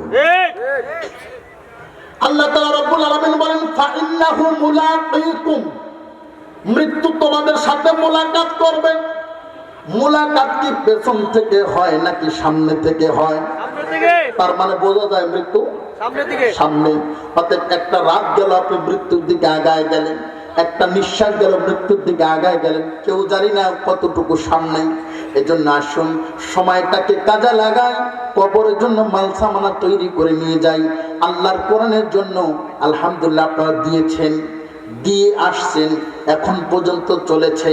আমি প্রাণ ভরে দোয়া করি আল্লাহ আপনাদের সামর্থ্য বাড়িয়ে দেন, যতদিন জীবিত থাকবেন কোরআনের মার্কাজটা যেন আপনাদের কাছে আমানত থাকে। আপনারা নিতে রাজি আছেন তো ইনশাআল্লাহ? এই কোরআনের মার্কাজটা যেন আমানত থাকে, আপনারা এটার হেফাজত করবেন, আল্লাহ আপনাদের জন্য জান্নাত সাজাবে। সুবহানাল্লাহ। এজন্য আপনারা রাজি আছেন তো ইনশাআল্লাহ?